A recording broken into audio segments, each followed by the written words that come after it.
Bonjour à tous. Alors, on commence un nouveau chapitre qui est en fait la suite d'un chapitre qu'on avait déjà vu, qui avait plu à certains, déplu à d'autres. Bon, ça va être à la fois l'occasion de remettre une couche sur certaines choses et aussi peut-être d'en réconcilier certains avec les suites, parce que vous allez voir qu'en fait le plus dur est derrière nous. On a déjà fait toutes les généralités, c'est-à-dire qu'on a déjà vu les différentes définitions d'une suite, comment on étudie les variations d'une suite, etc. Et là, vous allez voir qu'en fait, on va vraiment se concentrer sur deux types de suites particuliers, et qui seront donc les arithmétiques et les géométriques. Et on verra que ce sont deux types de suites faciles, en fait. Enfin, faciles. Des suites qu'on rencontre assez souvent, donc qui sont utiles, mais qui ne présentent pas de... Vraiment, vous allez voir, enfin, le concept à chaque fois de ce type de suite dans les deux cas est quand même assez simple. Après, il peut en découler, bien sûr, des problèmes plus ou moins compliqués, mais vraiment, globalement, en fait, en termes de notions, on ne va rien voir vraiment de neuf. Là, on va appliquer tout ce qu'on avait vu à ces types de suites-là parce qu'ils reviennent souvent et qu'on en aura besoin, que ce soit en terminale ou après. Voilà. Mais vous verrez que dans les concepts de base, ça va aller assez bien. J'aurais pu faire des rappels sur la première partie des suites, puisque l'air de rien, ça date un petit peu. Je pense qu'il vaut mieux que je rentre directement dans le vif du sujet, et quand je vois que il y a des notions qui font appel à, enfin des notions, des points qui font appel à des notions justement qu'on avait vues dans la première partie, si je juge nécessaire, je ferai le rappel à ce moment-là. Au moins, ce sera peut-être plus parlant pour vous que si je fais tous les rappels au départ. Voilà. Alors, d'ailleurs, ce cours, normalement, vous l'avez, je l'ai distribué, donc a priori, vous pouvez le remplir directement. Pour ceux qui ne l'ont pas, je rappelle qu'il est accessible sur le Drive, dont vous avez le lien, vous l'avez eu par mail, vous l'avez aussi dans Pronote si vous remontez un petit peu dans les dates. Voilà, il y a quelques temps, je l'avais encore remis. Alors, donc, qu'est-ce qu'on va appeler les suites arithmétiques? Là, pour cette vidéo-là, et pour l'instant, on va se concentrer là-dessus. C'est-à-dire qu'on va voir ce qu'on appelle des suites arithmétiques, quelle est leur définition. Rappelez-vous qu'il y a deux types de définitions. On peut avoir une définition par récurrence ou une définition explicite. Donc là, on verra les deux types, mais on commencera par celle par récurrence, parce que vous allez voir qu'elle est très intuitive. Mais on en arrivera assez rapidement à avoir nos deux définitions, puisque l'autre n'est pas très compliqué non plus. Donc en gros, là, cette fois, c'est ça que sur cette vidéo, c'est ça qu'on va découvrir. On va voir un petit peu ce qu'on peut vous demander là-dessus. Et on va voir qu'il en découle très facilement les variations de ce type de suite. Vous verrez, c'est vraiment accessible à tous. Voilà. Donc, a priori, même ceux qui n'aimaient pas, s'il vous plaît, accrochez-vous au wagon, ça devrait bien se passer. Alors, donc, qu'est-ce qu'on va appeler suite arithmétique? Je vais vous donner d'abord deux exemples de ces suites. Vous allez vite comprendre ce qu'on appelle comme ça. Et vous allez aussi vous rendre compte qu'en réalité, on en a déjà rencontré. Simplement, on n'a jamais mis un nom là-dessus parce qu'on n'a pas ciblé ce qu'on avait fait sur ces suites-là. Mais normalement, ça va vous parler. Alors, donc, par exemple, rappelez-vous, au début, quand je vous avais écrit des suites, j'ai pas tout de suite formalisé, je vous avais mis juste une suite de nombres, puisqu'à la base, c'est ça, une suite. C'est une liste organisée, disons, de nombres qui se suivent, qui sont de n'importe quel type, ne sont pas forcément entiers. En revanche, on les numérote, ces nombres, avec des rangs entiers. On commence en général au rang 0. J'essaie de vous remémorer là, au passage. Et après, donc, rang 1, rang 2, rang 3, etc. Bon, donc par exemple, imaginons que je prenne, je vais changer juste de couleur, on va prendre voilà, du bleu. Donc imaginons que je prenne la suite de nombres qui commence à 2, qui ensuite donne 5, puis 8, puis 11, 14, puis 17, etc. Donc je vous rappelle juste les notations. Nous on avait dit que ça en général c'est U0, ensuite U1, U2, U3. Vous vous rappelez, j'ai le nom de la suite qui est U et en petit indice à côté. Je répète, c'est en petit un peu en dessous. C'est ça qu'on appelle un indice, une notation indicielle. On a donc le rang ou encore donc l'indice. On peut aussi dire ça. Donc 2 est au rang 0, 5 est au rang 1, etc. Voilà. Bon, je pense que tout le monde a compris la logique de cette suite, enfin j'espère, de 2 à 5, de 5 à 8, de 8 à 11, etc. Évidemment, on ajoute 3. Donc on fait plus 3 à chaque fois. Donc vous voyez que cette suite, elle est quand même particulière, tellement elle est simple, j'ai envie de dire, puisque oui, effectivement, il se passe le même phénomène à chaque fois. Bon, ça, on l'avait déjà rencontré dans plein de suites. Mais en plus, ce phénomène est constant dans le sens où en fait, on va ajouter à chaque fois et on va ajouter à chaque fois le même nombre. Vraiment, là, c'est exactement la même chose. C'est pas que je prends le précédent, que je mets au carré, etc. Où là, oui, l'opération est la même, mais on ne peut pas vraiment quantifier de façon constante ce qui va se passer à chaque fois. Là, oui. Donc, c'est très spécifique. Et cette suite-là, elle est donc très simple. On peut très facilement imaginer les nombres qui nous manquent, etc. Et bien, c'est ça qu'on va appeler une suite arithmétique.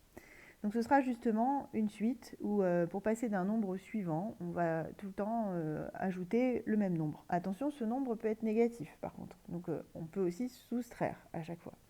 Mais pas multiplier ni diviser. Les arithmétiques ne vont concerner que des additions identiques, enfin d'un nombre identique à chaque fois ou des soustractions. Voilà. Puisque une soustraction est l'addition d'un nombre négatif, je rappelle. Donc c'est bien la même chose. Voilà, donc ça c'est ce qu'on va appeler une suite arithmétique. Je vais l'écrire à côté. Et on va avoir un petit peu de vocabulaire nouveau, parce qu'il faut quand même qu'il y ait un peu de nouveauté, hein, sinon pas un grand rapport à faire un chapitre là-dessus. Donc suite arithmétique, et pour justement tout dire en une phrase, en donnant le processus, le procédé qui permet de passer d'un terme au suivant, on va le mettre dans la phrase, et justement le nombre qu'on ajoute à chaque fois, on va appeler ça la raison de la suite. Donc là, on va dire que la suite, elle est arithmétique de raison 3. Et donc, je ne sais pas si vous me voyez arriver, mais là, à chaque fois, on utilise le terme précédent. Donc la définition qui est vraiment la plus naturelle, ça va être la définition par récurrence, puisque rappelez-vous, c'est ça qu'on appelait la récurrence, c'est quand on écrit un plus 1, c'est-à-dire le suivant, en fonction du précédent, c'est-à-dire un. Donc, imaginons que... Qu'est-ce que je peux prendre comme couleur que je n'ai pas déjà utilisé Oui, bah, du rouge, je peux le prendre. Voilà, donc imaginons qu'ici j'ai un, c'est-à-dire je prends n égale 4. Le suivant, c'était un plus 1. Vous vous rappelez? Donc, quelle relation je peux donner entre les deux? Eh bien, un plus 1 est égal à un plus 3. Alors attention, le n plus 1, il est en bas en indice, le plus 3, il est à côté, parce que c'est bien le résultat de un, c'est-à-dire le précédent, auquel je vais rajouter 3. Ce n'est pas le rang qui augmente de 3. Donc quand j'ai dit ça, effectivement, je dis bien le suivant s'obtient en faisant le précédent plus 3. Je vais un peu lentement, mais c'est juste parce qu'en même temps, je vous fais des rappels sur la première partie pour que vous n'ayez pas de carence, parce que bon... Je pense que pour certains, ce n'est pas inutile. Ceux qui pensent qu'ils n'ont pas besoin, vous pouvez avancer la vidéo. Hein. Vous n'avez pas besoin que je vous le dise d'ailleurs, je pense que vous y avez pensé tout seul. Mais bon, je précise. J'essaye d'écrire un petit peu mieux. Donc précédent plus 3. Voilà. Et après, rappelez-vous aussi qu'on avait dit, quand c'est défini par récurrence, il ne suffit pas de donner le procédé qui permet de passer de un à un plus 1. Puisque le problème, c'est que vous avez beau dire à quelqu'un... Bah oui, pour reconstituer la suite, tu prends le terme d'avant et tu lui rajoutes 3 à chaque fois. Oui, sauf que la personne à qui vous le dites, il faut quand même qu'elle sache à quel nombre vous commencez.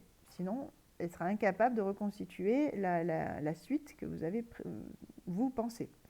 Donc, vous vous souvenez, quand on définit par récurrence, on précise aussi le premier terme, ici c'est U0, qui vaut 2.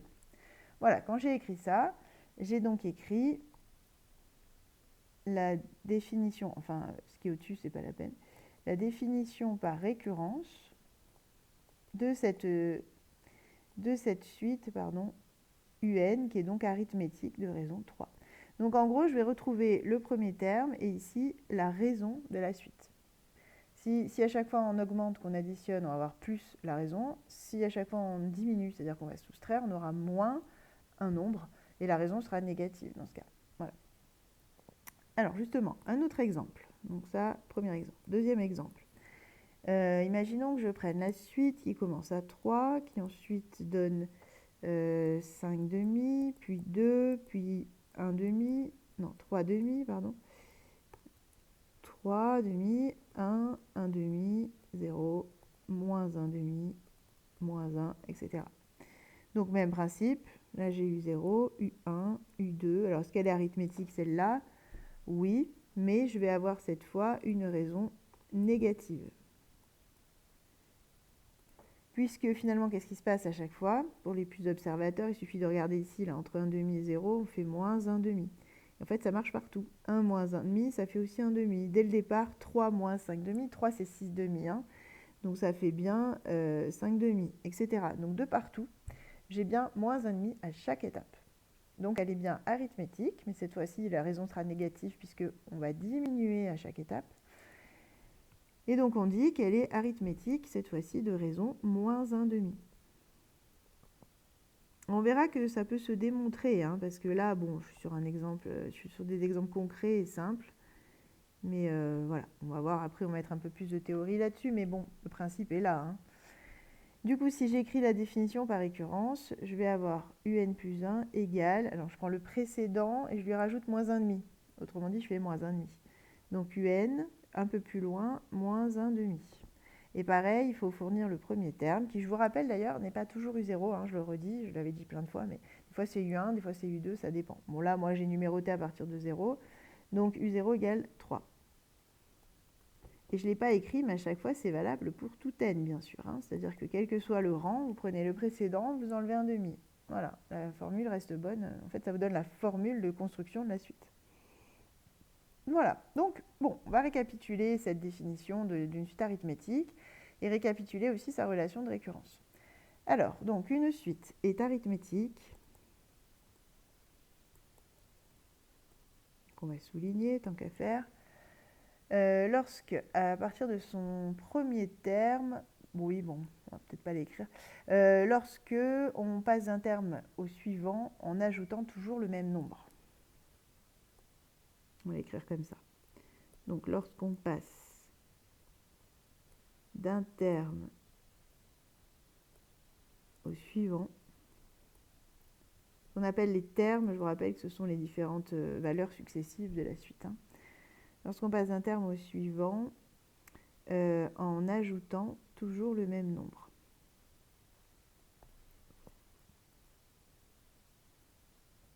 Et je vais souligner toujours le même nombre qui peut être positif ou négatif, hein, je rappelle.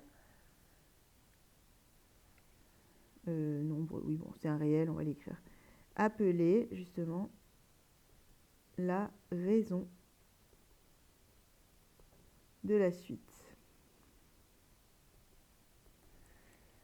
Voilà, donc ça c'est pour écrire vraiment en toutes lettres ce que signifie finalement une suite arithmétique. Maintenant, on va écrire sa relation de récurrence. Alors, une telle suite UN, je vous rappelle que quand je parle de la suite en entier, je mets les parenthèses. Une telle suite UN est donc, enfin, on va plutôt écrire, admet donc comme relation de récurrence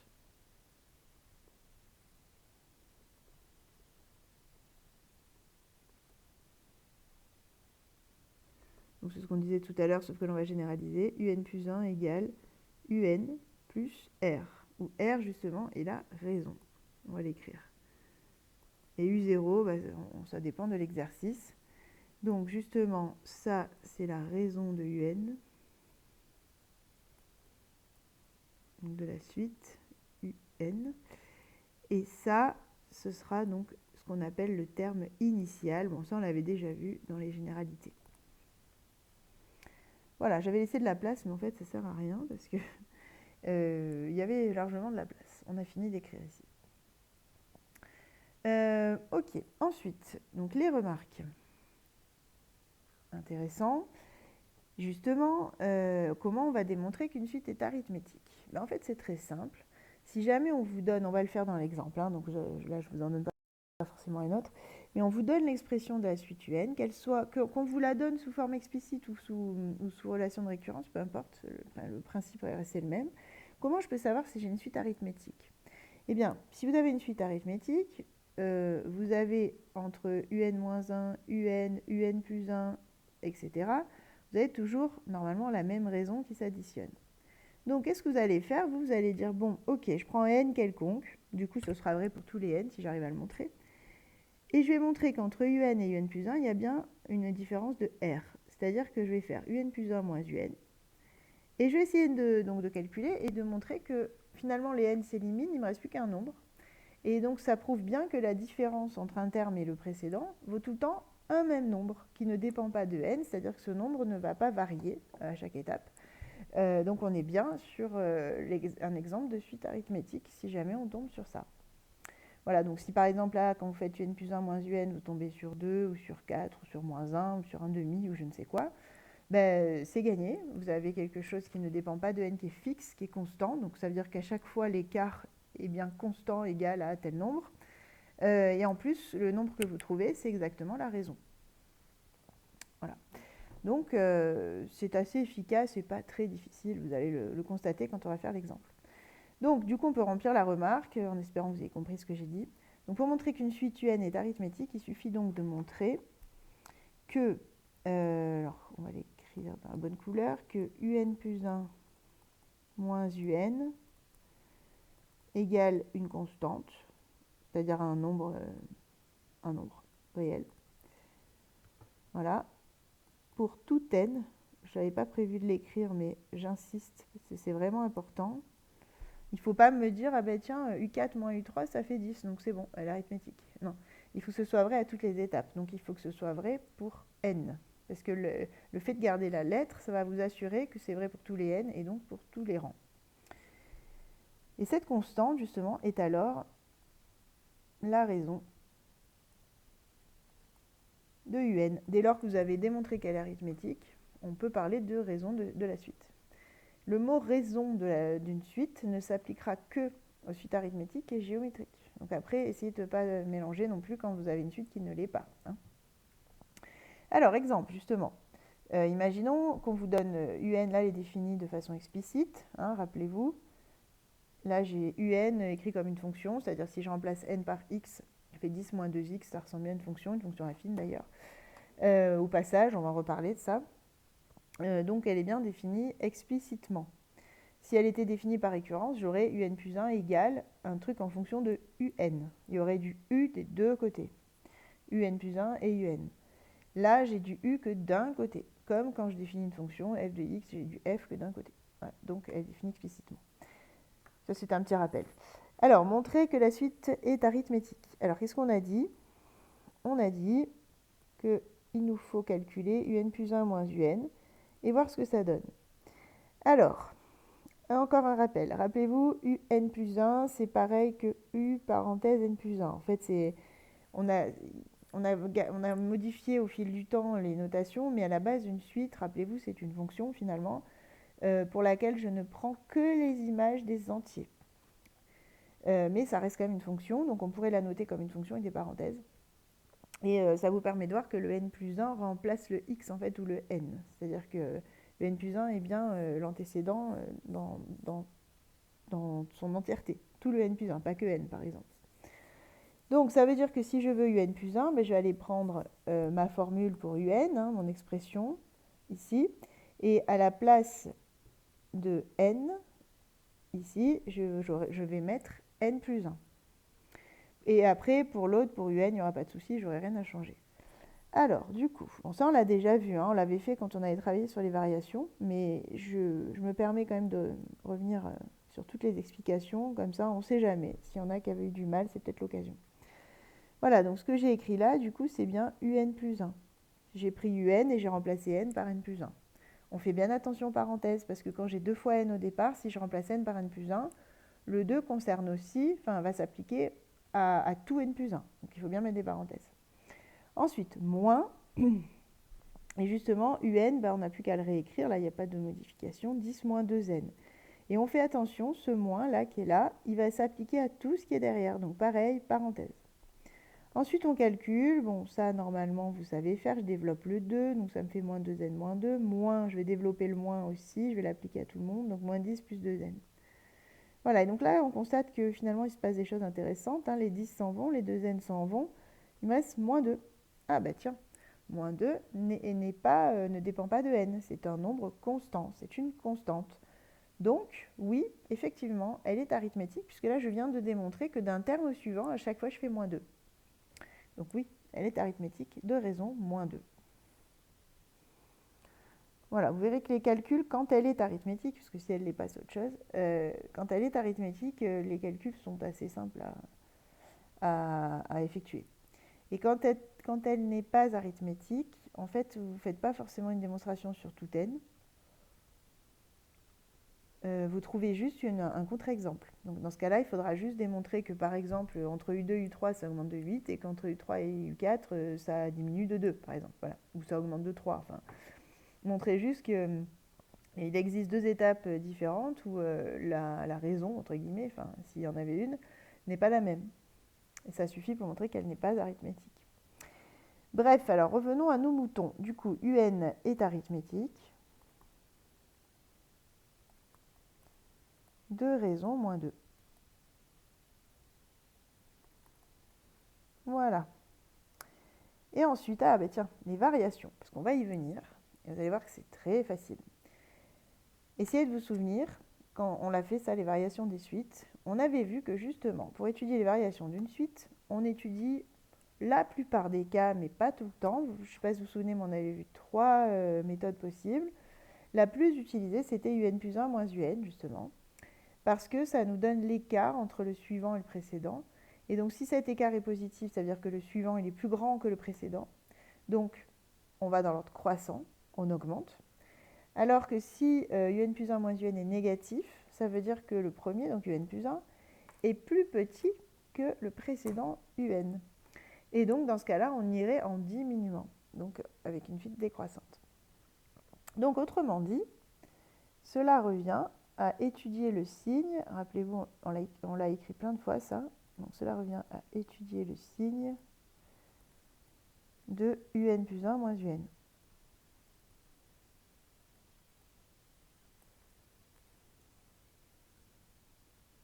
Voilà. Attendez, juste une seconde. Voilà, c'est bon. Je reviens. Voilà.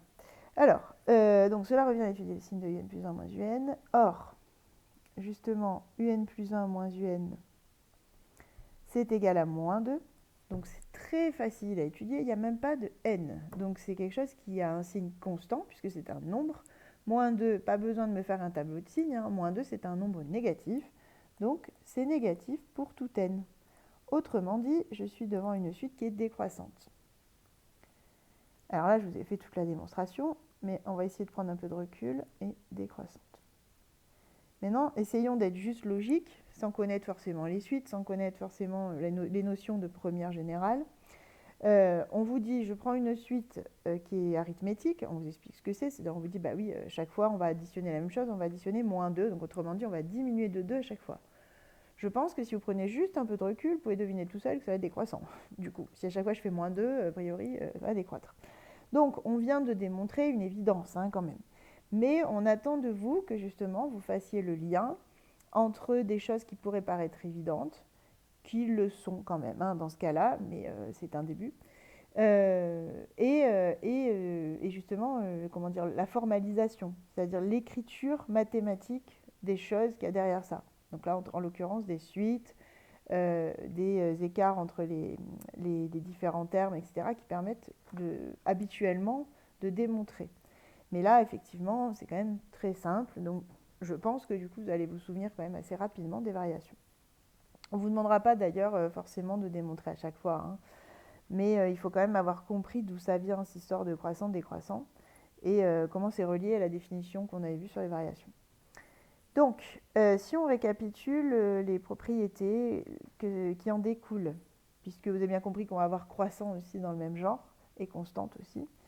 Donc, une suite arithmétique. Alors attention, ça ne marche que si je sais déjà qu'elle est arithmétique, sinon je ne peux pas utiliser ça.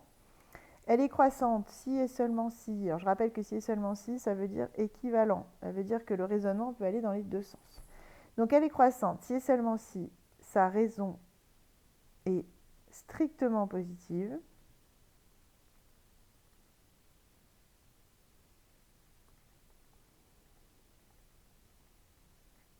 Bien que quand elle est, oui, à vrai dire, on va être tout à fait correct, c'est plus exactement positive. C'est-à-dire qu'elle peut être éventuellement égale à 0. puisque, bon, on va le voir dans le dernier cas, hein, égale 0, en fait, ça va être constante, puisque ça veut dire qu'à chaque fois, on ajoute 0. Autrement dit, on ne fait rien.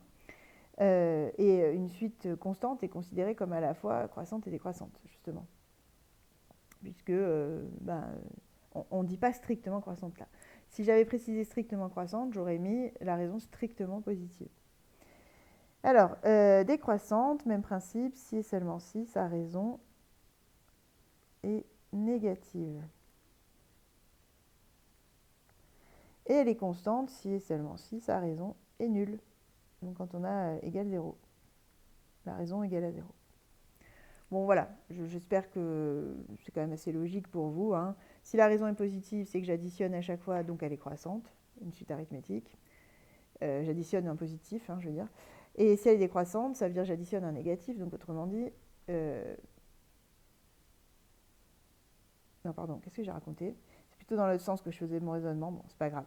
Ce que je voulais dire, c'est que c'est assez logique, si votre raison est négative, que du coup, à chaque fois, vous diminuez, donc vous avez bien une suite décroissante. Et vice-versa, si c'est une suite arithmétique, vous savez qu'elle est arithmétique, et qu'elle décroît, c'est que la raison est forcément négative, etc. Bon, bref, je m'étale pas trop. Normalement, c'est quand même assez logique, je pense.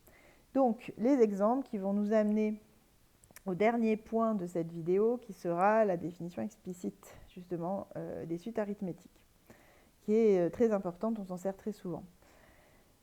Alors, vous allez voir qu'on va y arriver petit à petit. Donc, première chose, on vous donne une suite Vn. Alors, cette fois-ci, on ne vous donne pas son écriture, son expression, on vous donne sa raison et son premier terme. Et ça suffit à définir la suite. On vous demande d'étudier les variations de la suite Vn. Étudier, c'est un grand mot, puisqu'on vient de faire une propriété, on vient d'écrire une propriété qui permet de répondre à la question. Donc justement, là, on nous donne la raison de la suite, on nous dit qu'elle est arithmétique, qu'elle a des raisons positives, donc d'après ce qu'on vient de voir, elle va être donc croissante. Et même strictement croissante, puisque la raison est strictement positive. Donc, oui, je pense que, soit, je suis en train de me demander en fait si je vous fais écrire la démonstration ou pas, elle est tellement basique. Non, je pense qu'on peut se contenter de dire donc que Vn est arithmétique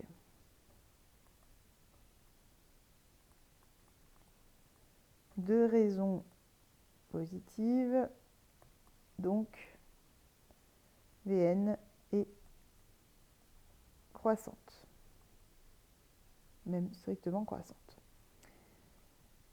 Ok, ensuite on demande de déterminer V18 en un seul calcul. Alors là, ça commence à devenir intéressant. Parce qu'on me dit que V0 c'est moins 10 et que la raison c'est 4,5.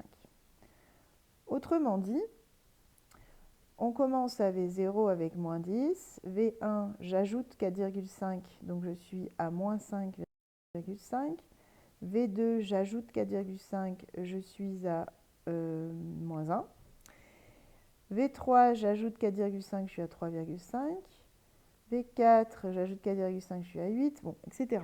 Et moi je veux V18, vous voyez que c'est quand même assez long par la relation de récurrence, de toute façon ça on l'avait dit hein, dans la partie 1, on avait bien dit que la relation de récurrence, dès que je veux calculer des termes un peu loin, elle est vraiment, vraiment pas pratique. Donc on va en général préférer la définition explicite, sauf cas particulier où ça nous arrangerait d'avoir l'autre, mais sinon on préfère en général celle qui ressemble à une fonction, hein, qui est facile à manipuler, où je n'ai de U ou de V que d'un côté.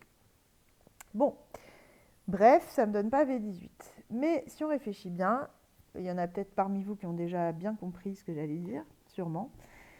Donc à chaque fois, je fais plus 4,5, plus 4,5, plus 4,5. Donc imaginons que j'aille passer de moins 10 à 3,5 direct, bah, je peux faire plus 3 fois 4,5. Après tout, comme à chaque fois, je sais que j'additionne 4,5. S'il y a 3 étapes, ça fera 3 fois 4,5. Donc si je veux aller à V18 finalement, et que je suis un petit peu maligne, ben, je pars de moins 10 et je me dis, ah, alors entre V0 et V18, il y a combien d'étapes? Vous voyez, entre V0 et V3, il y a 3 étapes. Donc entre V0 et V18, il va y avoir 18 étapes. Donc pour trouver la valeur de V18 directement, pas besoin d'utiliser la relation de récurrence de façon répétée comme on l'a fait là pour construire notre suite, ce serait vraiment laborieux. Donc on va arriver d'ailleurs à la définition explicite. On va faire comme une définition explicite. C'est-à-dire que j'aurais pas besoin finalement d'utiliser le rang précédent. Pardon, hein, des fois je réfléchis à autre chose, du coup j'hésite sur le mot, pardon. Je n'aurai pas besoin d'utiliser le rang précédent, j'ai pas besoin de V17, V0 me suffit. Donc là, pour obtenir V18, je vais dire, bon ben, très bien, je pars de V0, et comme il y a 18 étapes, je rajoute 18 fois 4,5. Donc, je calcule, V0 ici, c'est moins 10, auquel je rajoute 18 fois 4,5, et j'obtiens, alors 18 fois 4,5, ça fait 81, donc j'obtiens 71. Voilà, donc V18 vaut 71, et je n'ai fait qu'un seul calcul, qui est en plus assez logique, hein, je pense. Et donc là, c'est intéressant parce que là, en fait, on construit le cours petit à petit. On va arriver à cette fameuse formule qu'on va écrire après dans la définition. De la même manière, donner une expression de Vn. Donc cette fois-ci, on ne vous précise pas le rang. On vous dit pour n'importe quel rang n, comment je peux obtenir Vn sans faire beaucoup de calculs, en un seul calcul. Donc sans faire la récurrence à chaque fois. Surtout que n, je ne sais pas où il est dans la liste, donc je ne sais pas combien je vais devoir faire d'étapes. Enfin, il y en a n, mais vu qu'on ne connaît pas n. Donc, comment on va s'en sortir? De la même manière, c'est-à-dire que maintenant, à la place de V18, j'ai Vn. Je vais dire, bon, ok, entre V0 et Vn, finalement, il y a n étapes. Donc, je vais faire plus n fois 4,5. Tout simplement. Donc, si je veux Vn, je fais V0 plus n fois la raison, en fait. Hein. Ici, c'est 4,5. Donc, ça fera, alors V0, c'était quoi? Moins 10 plus n fois 4,5. Autrement dit, moins 10 plus 4,5 n. Voilà donc comment j'obtiens Vn. Et ce truc-là, là vous voyez que j'ai du V que d'un côté, et pourtant je peux obtenir n'importe quel Vn avec cette formule. V20, V30, V tout ce que vous voulez. Donc c'est bien une définition de V. Et c'est ce qu'on appelle donc ça la définition explicite cette fois. Puisque là, je n'utilise pas le rang précédent pour faire mon calcul. J'utilise juste la valeur du rang. C'est-à-dire en disant où je suis dans la suite. Donc si je dis je suis au rang 20, je suis capable de calculer directement en un seul calcul V20. Donc V20 ici, ce serait moins 10 plus 4,5 fois 20. Voilà, donc c'est bien la définition explicite. Et tant que j'y suis, au passage, je vous ferai remarquer que j'obtiens comme définition explicite, encore une fois, une écriture affine, c'est-à-dire comme les fonctions affines, ax plus b ou mx plus p, selon comment vous le notez. Là, si à la place de n, je mets x, j'ai moins 10 plus 4,5 x, donc j'ai bien ax plus b. Donc, c'est pas un hasard, c'est quand même la deuxième fois là qu'on se rend compte que j'ai une suite qui ressemble à une fonction affine quand je l'écris de façon explicite. Et il s'avère qu'à chaque fois, elle a été arithmétique. Bon, on garde ça dans un coin de notre esprit. Je continue, encore un exemple. Bon, il n'y a plus grand-chose, hein, rassurez-vous, j'ai encore un exemple, la propriété, la remarque. Et ce sera déjà très bien pour cette fois. Alors, donc, on me redonne une suite arithmétique, on me donne la raison, on me donne cette fois-ci W4. Attention, on ne vous donne pas le tout premier terme. C'est fait exprès, bien entendu, puisque, rappelez-vous, ce n'était pas toujours le cas. On n'avait pas toujours le premier terme. Alors, là, pareil, on m'a donné W4 et on me demande W14. Direct. Donc j'ai W4 qui vaut 10,5. La raison c'est 1,5, donc ça veut dire que je rajoute à chaque fois 0,5, 11,5, etc. Et moi je veux W14. Là vous voyez, entre W4 et W6, il y a deux étapes, donc j'aurais pu faire 2 fois 0,5, 2 fois 1,5. Maintenant, si je veux aller de V4 à V14, comme il y a 10 étapes, je vais faire plus 10 fois la raison, c'est-à-dire ici 1,5 ou 0,5. Et de cette manière-là, je vais obtenir W14. Donc W14, je peux aussi l'obtenir à partir de W4. Pas besoin forcément d'avoir W0. Ce qu'il faut savoir, c'est le nombre d'étapes que vous avez. Voilà, là on sait qu'il y en a 10 entre W4 et W14, donc on s'en sort. Donc si je pars de W4, je fais... il reste 10 étapes, c'est-à-dire que ça c'est 14 moins 4 en fait. Hein. C'est-à-dire que normalement, si je commence à W0, que je vais jusqu'à W14, il y a 14 étapes. Sauf que si vous commencez à W4, il y en a 4 qui sont déjà faites. Donc il vous en reste plus que 10 sur vos 14 étapes. Donc 10 fois la raison, c'est-à-dire 1,5. Autrement dit, W4 c'était 10,5. 10 fois 1,5 ça fait 5.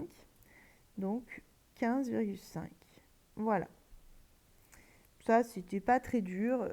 J'en profite pour formaliser un peu des choses sur les suites dessus, mais vous le feriez presque naturellement, je pense, même sans connaître les suites. Ça, hein, retrouver le 14e, enfin le 15e terme exactement, W14.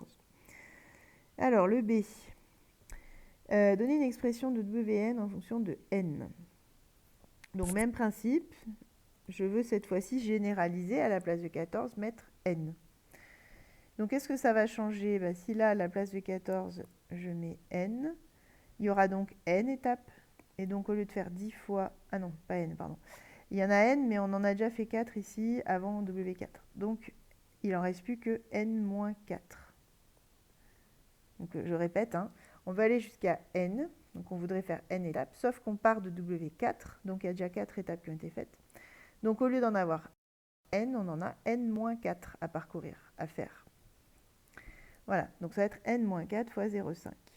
Donc en fait, tout dépend si vous partez de W0 ou d'autres choses. Si vous partez de W0, c'est pas compliqué parce que vous rajoutez juste n fois la raison. Si vous partez d'un autre, il faut penser à soustraire le nombre d'étapes qui ont déjà été faites.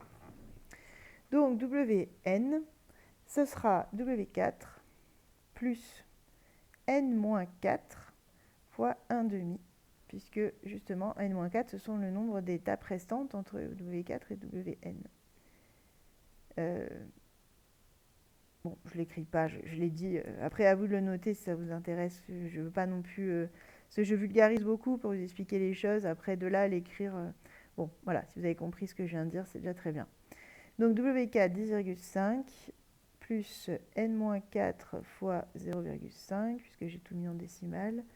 Donc, 10,5 plus 0,5 n. Je rappelle que lui, il se distribue.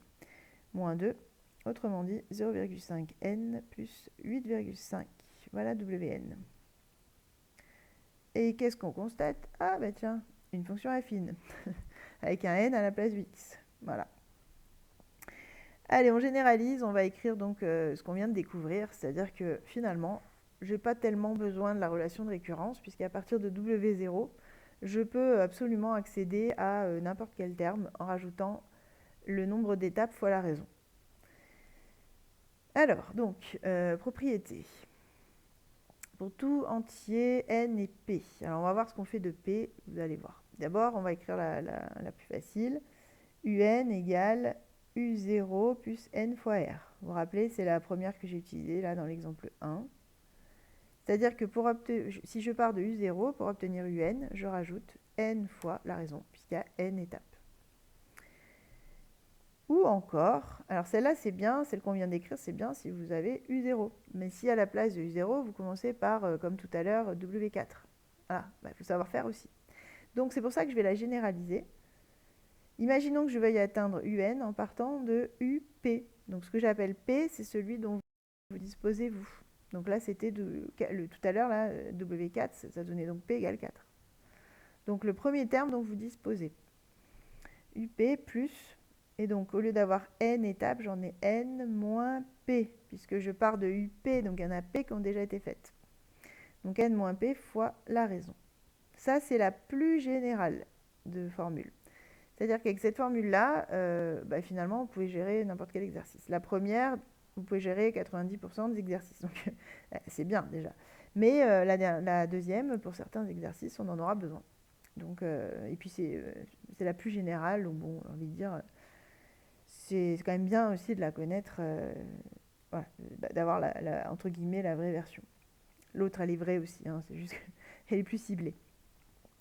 Alors, donc justement, cette relation, elle porte un nom, c'est la forme explicite, ou l'écriture explicite, ou enfin bon, du moment où on met le mot explicite. La forme explicite de UN, tout simplement. Voilà. Je suis juste en train de réfléchir s'il y a quelque chose d'autre. Peut-être vous faire un petit schéma quand même pour être sûr que tout soit bien clair. Voilà, si on raisonne comme tout à l'heure, là, donc à chaque fois j'ajoute la raison, plus R, et lui on imagine qu'il y en a un avant, ça fait plus R aussi, etc. Et du coup, si je veux passer du premier au dernier, c'est ça qu'on avait dit, hein, Comme il y a n étapes, ben on fait plus n fois r. Voilà, si on récapitule, ça donne ça. Et toute dernière remarque, et après vous pourrez digérer tout ça et vous entraîner sur les exercices, c'est la remarque que je vous fais depuis le départ, c'est-à-dire que finalement on reconnaît très vite des suites arithmétiques. Il y a un truc, le seul truc qu'on n'a pas démontré dans ce que je vous disais là, enfin on n'a rien démontré à vrai dire, mais j'ai expliqué pas mal de choses. À chaque fois on retombe forcément sur une suite arithmétique, alors on le voit parce que vous voyez, en fait c'est visible dans la définition explicite ici. Voilà. UN égale U0 plus N fois R, sachant que U0 et R vont être des nombres, ça vous donne forcément une fonction affine. Et inversement, toutes les fonctions affines sont bien des suites arithmétiques. Enfin, quand je dis fonction et suite, attention à ne pas tout mélanger, je veux dire la suite associée à la fonction. Hein. Donc toutes les suites associées à des fonctions, des fonctions affines, je vais y arriver, c'est-à-dire du type AN plus B. Vous voyez à la place du X, j'ai un N. Toutes ces suites-là sont des suites arithmétiques. Et vice-versa, toutes les suites arithmétiques sont de cette forme-là. Voilà, donc en fait, les suites arithmétiques, elles sont très faciles à reconnaître, c'est celles qui ont cette tête-là, quand vous avez la définition explicite. Alors attention néanmoins, dans les exercices, quand on vous demande de démontrer qu'une suite est arithmétique, vous ne pouvez pas juste me dire « Ah bah oui, elle est associée à une fonction affine, donc c'est bon. » Je veux voir la démonstration, un plus 1 moins un, etc. C'est pas très long à faire en plus, donc on fait l'effort, on démontre ce qu'on affirme. Donc, remarque, eh bien, il est facile de reconnaître les suites arithmétiques. Ce sont celles dont le terme général est de la forme UN égale AN plus B pour tout N. Voilà. Voilà qui fait déjà pas mal de nouveautés. J'espère que vous avez, comment dire, vous avez eu raison de me faire confiance jusque-là et que vous voyez bien que c'est pas si difficile que ça. Voilà. Mais bon, pour vous en convaincre, vous allez vous tester sur les exercices que vous avez à faire. Je croise les doigts pour que ce soit à peu près clair pour vous. Et évidemment, la prochaine fois qu'on se voit, de toute façon, je pourrai répondre à vos questions. Donc, il n'y a pas de souci. Et si vous avez une urgence, vous pouvez aussi m'envoyer une question d'ailleurs. Il n'y a aucun problème. Voilà, bon courage à tous. À très bientôt et merci de votre écoute.